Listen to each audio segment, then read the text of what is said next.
Hello, everyone.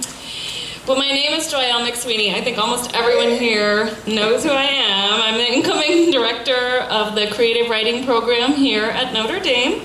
And it's my great pleasure to introduce the very first event of Creative Writing's official fall reading series with a reading by our very own Steve Tomasula, who is waiting in the wings. I know tonight will just delight you, and I hope you'll come back and check out our full program of events this semester, which you can see on our website, and they include the Mexican surrealist painter and poet Valerie Meyer, the Swedish sound artist Carolyn Bergvall, the Pulitzer Prize winner and poet laureate Phil Levine. Next week we have Emeritus Professor John Matthias, and we have the prose writer Howard Norman coming. So we have poetry and prose of all shapes and sizes. It's all up on our website, and I hope you'll have a look and come out. So there's a reason that the air here is so electric here tonight. It's like we're all hopped up like a box of Maxwell's demons or cyanide molecules making the fur rise on the back of Schrodinger's cat. It's because Steve Tomasula's writing is a bright material, an exciting thing, hammered into the shape of nextness and extremely conducive. His materials carry a charge to the reader, making us want to make and do things, invent new dances, and make them turn inside out.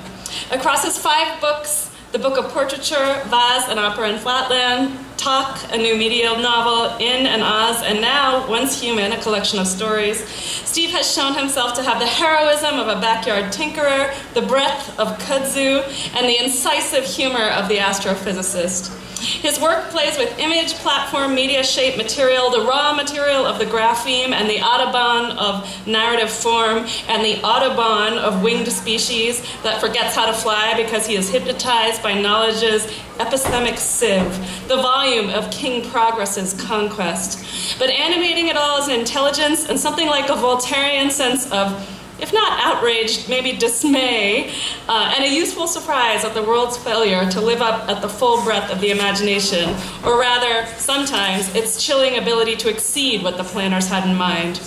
The mind is wider than the sky, as Dickinson warned. Steve's had stories in McSweeney's, the Denver Quarterly, Fiction International, American Letters and Commentary, the Iowa Review, where he won the Iowa Prize for the most distinguished work published in any genre. I'm sure it's because he ticked all the boxes. He's also in every genre. He's also won the Mary Shelley Award for Excellence in Fiction from the Media Ecology Society, an award he shares with William Gibson, Rick Moody, and Geraldine Brooke.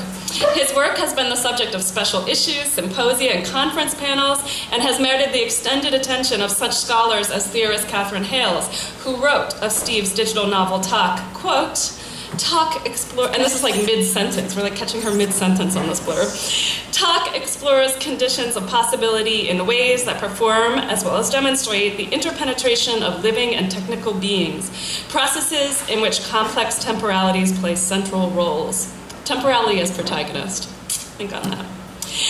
But even as Steve has merited the serious attention of the serious, it was a pleasure to Google Steve and see the fanboy-like energy he brings out in the young and in fellow passionate writers. Because in addition to Kate Hale's essay on Steve, you will also find blogs by folks with names like Zoran Roscoe, vacuum player. So Zoran Roscoe, vacuum player, describes his blog as being for infraground literature, music, films, and philosophy. Films with a PH and philosophy with an F. I don't know if that's someone in this room. If one of you guys is Roscoe Vacuum Player, I apologize. But he did a whole aggregate of links to Steve, so you'll find him.